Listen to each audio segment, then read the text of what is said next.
정의가 중요해. 정의. 이온화. 일단 말뜻만 봐. 말뜻만 본다면 이온화 시킨다는 건 뭐야? 양이온 같은 경우는 전자를 버리는 게 이온하고 음이온 같은 경우는 전자를 넣는 게 이온하잖아. 그죠?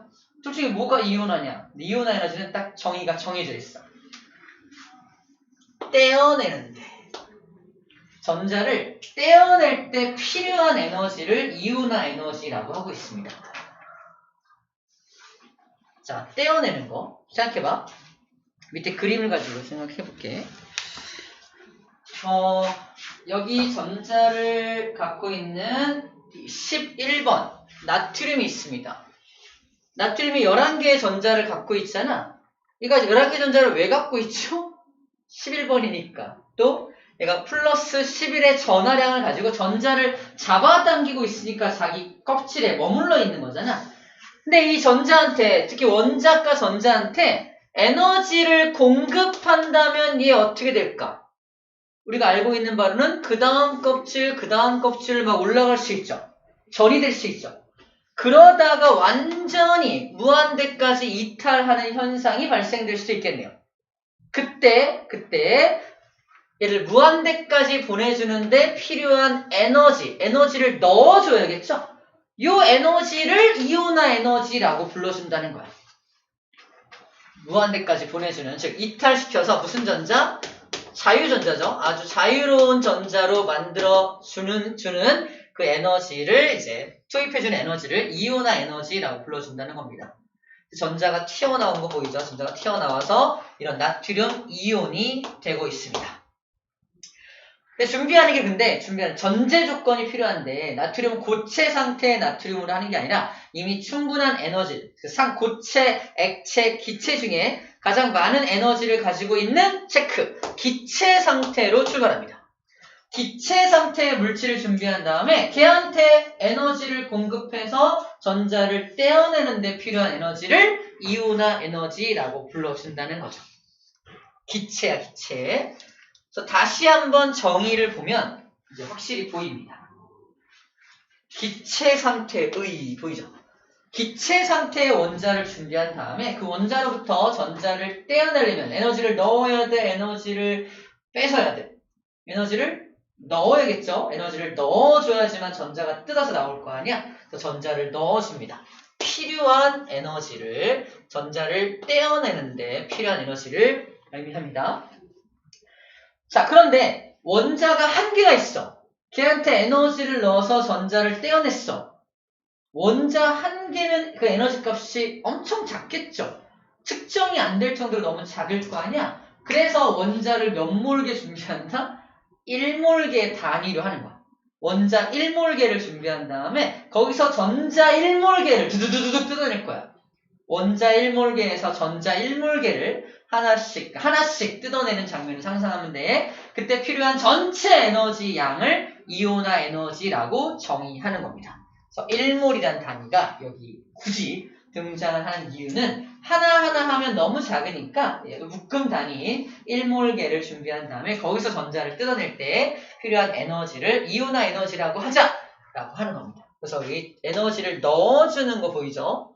에너지를 넣어주고 있습니다. 에너지를 넣어주고 있어요.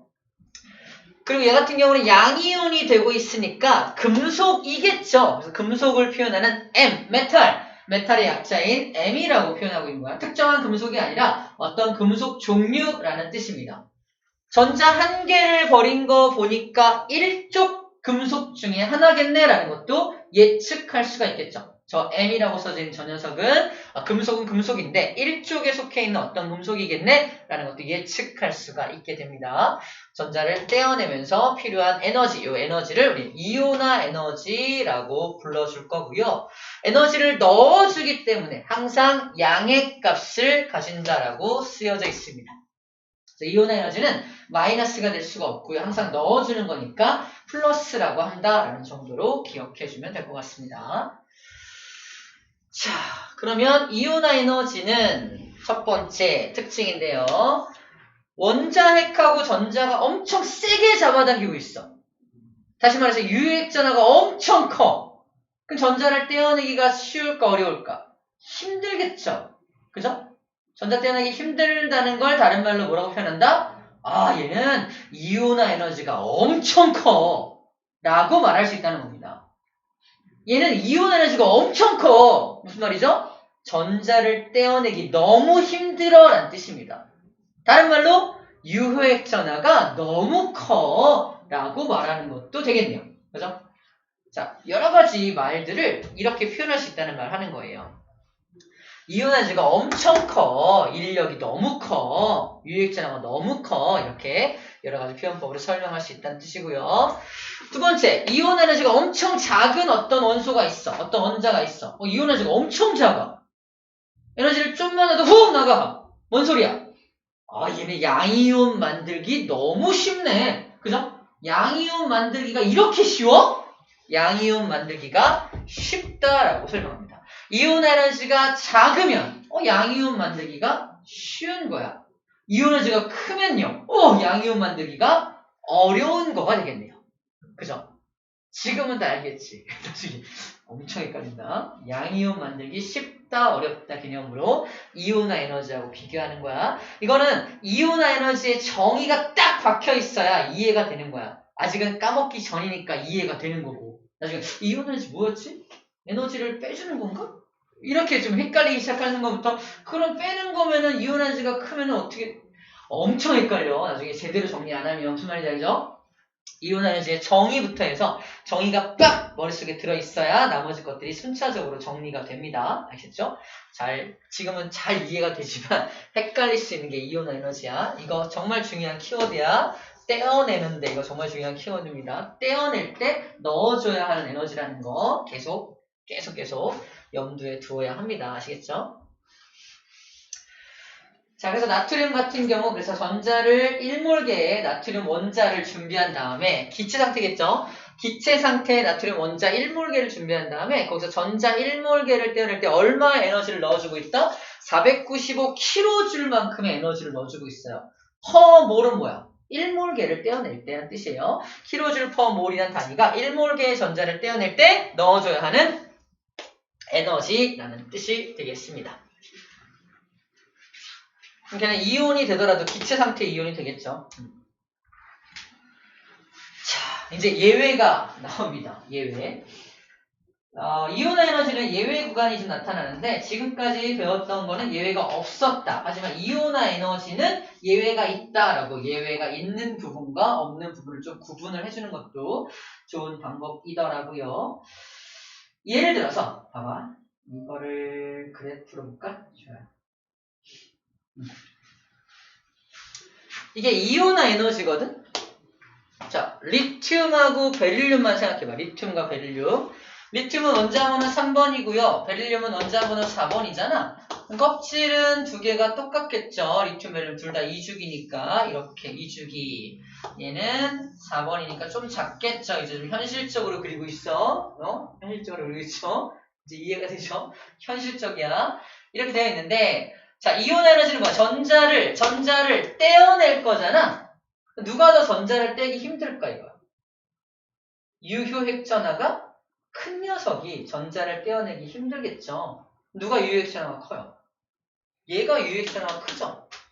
그러니까 얘를 떼기가 더 힘든 거야. 다시 말해서 얘랑 리튬과 베릴륨 중에서 이온화 에너지는 누가 더 크다? 베릴륨이 더 크다. 즉 전자를 떼어내기 더 힘들다. 그림을 그리면 이거 원자 핵과 전자 사이의 거리가 되게 짧잖아.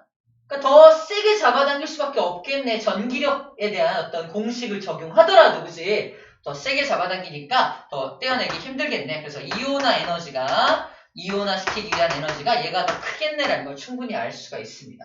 원자번호 3번과 4번 중에 유효핵 전하가 큰 거가 유효핵 전하가 큰 녀석이 당연히 이온 에너지가 당연히 크다. 그죠? 그러면 베릴륨하고 그 다음 5번이 누구야? 붕소죠. 붕소는 플러스 5니까 더 작을 거야. 맞아요? 더 작을 거야. 요 전자를 떼어내려면 그럼 당연히 얘가 더 이온 에너지가 크지 않을까? 하지만 여기서부터 우리의 상식이 무너집니다. 인상 쓰지 말고. 자, 왜 이게 아닌지에 대해서만 이해해주면 돼요. 자, 일단 정리 먼저 할게요. 예외 구간이 어디냐면 아예 처음에는 외운다는 생각으로 접근해도 괜찮아요. 2족과 13족, 그 다음에 15족과 16족, 15족과 16족, 2족 13족에서 예외 구간 나타나고요. 15, 16족에서 예외 구간이 나타납니다. 확인해 볼게요. 2족과 13족 여기, 그 다음에 15, 16족 여기, 여기도 2족 13족하고 15 여기서 예외 구간이 나타납니다. 예외 구간이라 하는 건 뭐다? 이온화 에너지가 계속 원자 번호가 증가할수록 이온화 에너지는 증가해야 원래 정상이죠. 그죠? 유효액전화가 커지니까. 근데 예외 구간이 저 두 군데서 같은 주기에서 두 군데가 예외 구간. 여기도 같은 주기에서 두 군데 예외 구간이 나타난다는 거야. 23주 주기, 23조, 그 다음에 15, 16쪽에서 예외 구간이 나타납니다. 항상 물어보는 게 베릴륨, 붕소, 질소, 산소, 마그네슘, 알루미늄, 인, 황이니까 이걸 아예 4세트를 외워도 상관없어요. 한 문제를 풀다 보면 이제 외워지게 될 텐데 중요한 건 왜 예외가 나타나냐를 이제 이해할 건데 바로 밑에 나와 있습니다. 먼저 2족과 13족이 예외가 나타나는 이유입니다. 이게 이유예요. 자, 베릴륨보다 당연히 붕소가 유효액전화가 큰 걸 인정하죠. 유효액전화보다 더 큰 영향력을 끼치는 게 오비탈에서 나타난다는 얘기야. 우리 오비탈의 개념을 배웠기 때문에 오비탈을 적용해서 이해해야 됩니다. 봐봐. 자, 베릴륨과 붕소는 4번과 5번이니까 4개의 전자가 채워져 있는 거고 5개의 전자가 채워져 있는 모습입니다. 이거 둘 다 바닥 상태인 거 보이나요? 바닥 상태. 얘도 바닥 상태. 바닥 상태가 뭐였죠? 3가지 전자가 채워지는 규칙을 모두 만족했을 때 첫 번째 싸움의 원리, 두 번째 파울리 베타 원리, 세 번째 훈트의 규칙, 이 3가지를 모두 만족해서 딱 채워져 있는 전자들을 바닥 상태의 전자, 바닥 상태다. 바닥 상태에 배치를 하고 있다고 표현합니다. 1S보다 2S가 에너지가 많은 거 알죠? 2S보다 2P가 에너지가 많은 거 아나요? 다전자 원자이기 때문에. 그래서 어떤 전자를 떼어낼 거냐? 베릴륨은 이걸 떼어내야 돼. 그죠? 이걸 떼어낼 거고요. 붕소는 이걸 떼어내는 거다. 보여? 유효액전화가 크기는 해. 맞아. 그런데 떼어내는 전자가 들어있는 오비탈이 달라요. 더 에너지가 많은 오비탈에 들어있는 전자니까 이미 에너지가 굉장히 많은 전자야.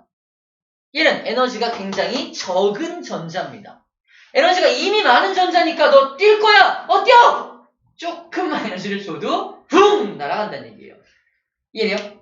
얘는 유효액전화가 작지만 에너지가 적은 오비탈에 들어있으니까 에너지를 많이 공급해야 뜯어낼 수 있다는 뜻입니다. 이해돼요? 무슨 말이지? 다시 말해서 얘는 P오비탈에 존재하고 얘는 S오비탈에 존재하기 때문에 에너지가 이미 많은 오비탈에 존재하는 전자를 떼어내는 게 훨씬 더 쉽다. 그래서 이온화 에너지가 얘가 더 작다라는 말을 해주고 있는 겁니다. 그래서 오비탈의 차이구나. 오비탈의 차이 때문에 떼어내기 더 쉽구나라고 이해해줘야 돼. 근데 언제 우리가 이 오비탈을 다 그리고 있겠어, 그지? 물론 빨리 그릴 수 있으면 맞아 이거였어! 할 수 있겠지만 그죠? 처음엔 좀 그려보는 것도 필요하겠죠. 그래서 연습 시간이 필요하다는 얘기야. 필요하겠지만 나중에는 그냥 딱 보는 순간 이거 예외 구간이었지? 빛의 속도로 문제를 풀어내야 합니다. 물론 이번 중간고사 때는 아니야. 그죠? 다행히도. 이 정도까지 연습이 되어야 한다라는 얘기를 하고 있는 겁니다. 오케이, 알겠어. 2족과 13족은 이런 이유로 13족이 오히려 이온화 에너지가 더 작구나, 얘가 더 크다는 걸 알게 됐습니다. 맞죠? 이제 이렇게 가다가 쭉 떨어져요. 그래프, 그죠? 떨어집니다. 15, 16쪽은 또 왜 그래? 똑같아요. 오비탈 문제인데 어떤 오비탈이냐면은 이겁니다. 얘가 원자번호 7번, 원자번호 8번, 족으로 따지면 15족. 얘는 16족입니다. 원자번호 8번이니까 유효액전화가 클 거 아니야. 그치? 같은 주기라며. 같은 주기인데 원자번호 크면 유효액전화가 클 거 아니야. 그럼 전자 떼어내기 힘들어야 될 거 아니야. 근데 오비탈을 그려보면 7개의 전자는 둘, 넷, 땡땡땅 7개. 8개는 둘레 땅땅땅땅. 그죠? 8개를 그려야 합니다. 다시 말해서 얘는 요 전자를 떼어낸다면 얘는 무슨 전자 떼어낸다? 이거를 떼어내는 거예요.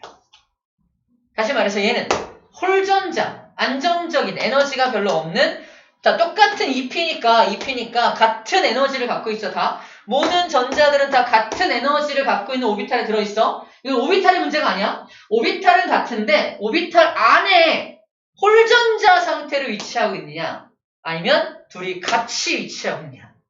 얘가 얘를 밀 거 아니야. 그래서 얘를 떼어내는 것보다 얘를 떼어내는 게 훨씬 더 쉽다는 겁니다. 얘가 도와주니까. 그래서 홀전자만 있는 녀석보다 홀전자가 아닌 녀석을 떼어내는 게 훨씬 더 쉽다라는 말을 하고 있어요. 그래서 예외 구간이 나타난다라는 말을 하고 있습니다. 얘는 키워드가 뭐야? 홀전자죠. 홀전자가 있냐? 홀전자냐? 홀전자가 아닌 걸 떼어내냐? 이게 키워드라고 한다면 아까 2족과 13족 같은 경우는 에너지가 많은 오비탈이냐? 에너지가 적은 오비탈이냐? 오비탈의 에너지를 가지고 이제 따져주는 겁니다. 여기도 예외 구간이 나타나는 이유가 바로 이것 때문이다 하고 이해만 해주면 되겠습니다.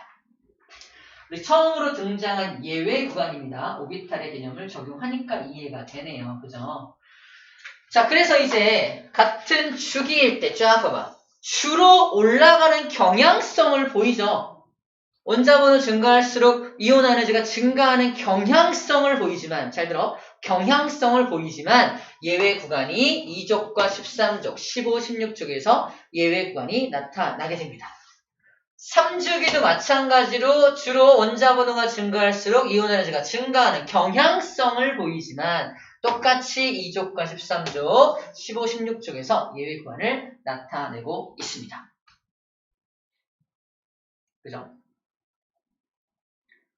근데 느낌이 어때요? 얘가 그래프 기울기가 더 급하고 기울기 좀 약하죠? 왜 그럴까? 아무래도 껍질이 많으면 유액전하가 아무리 크더라도 3주기가 유액전하가 크잖아. 하지만 껍질이 크면 저 멀리 있는 거죠.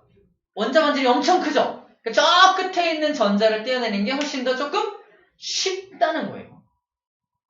원자 반지름하고 연결되는 거야. 원자 반지름이 엄청 크다 보니까 저 끝에 있는 전자를 떼어내는 게 2주기보다 3주기가 좀 더 쉽다라는 개념입니다. 조금 쉽다.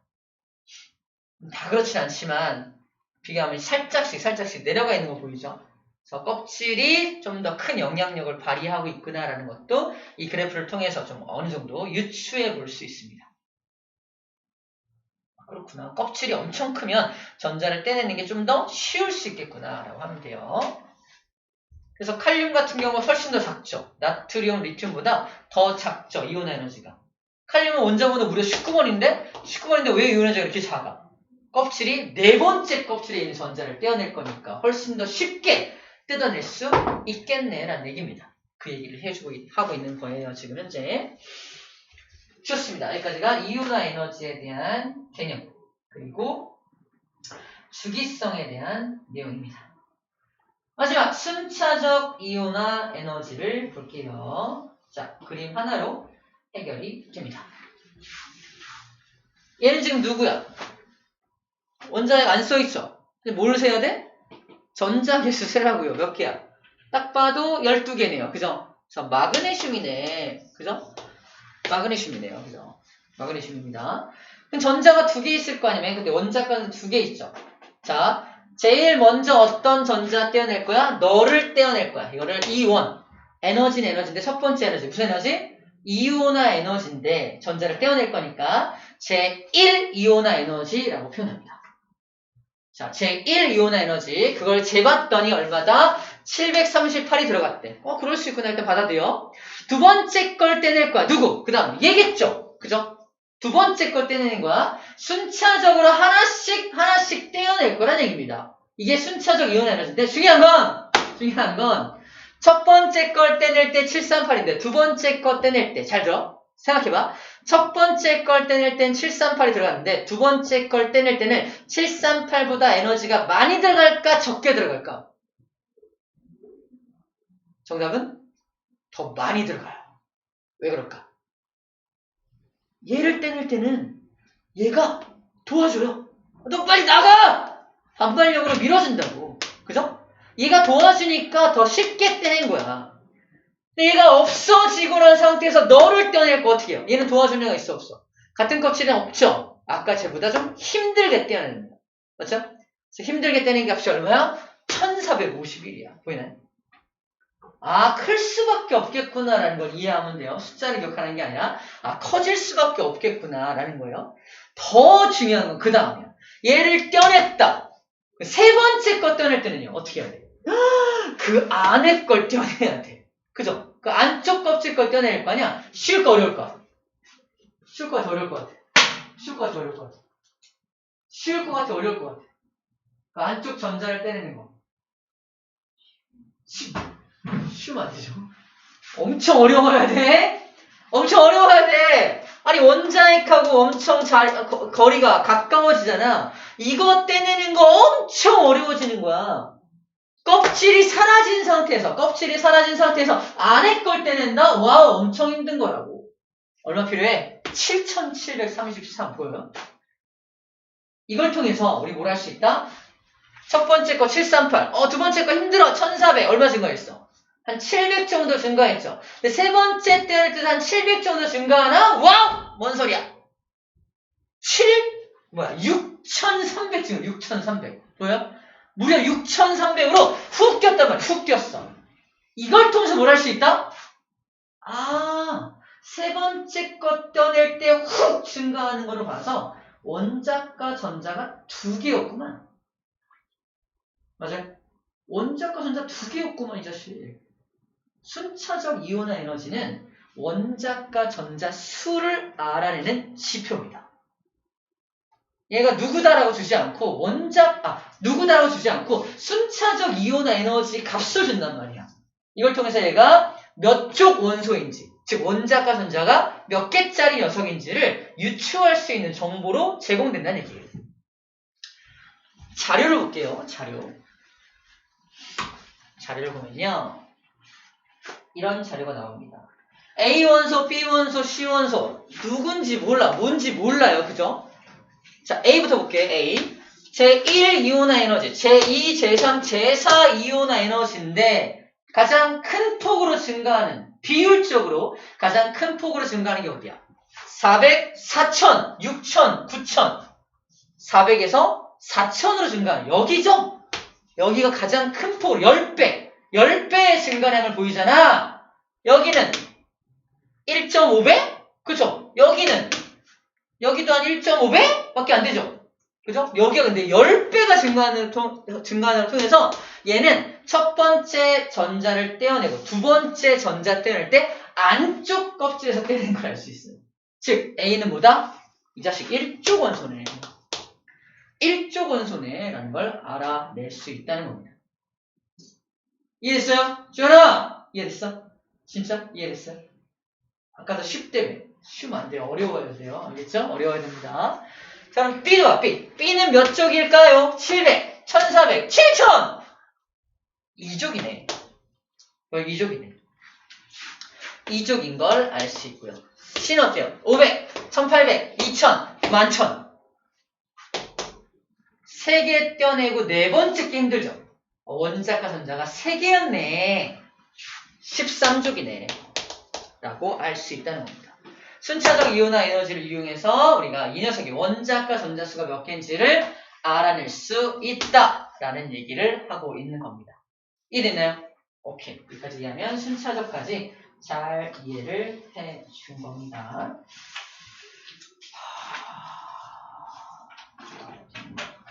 네. 나이스. 넘기면 문제 푸는 게 나오죠? 문제 풀어봅시다.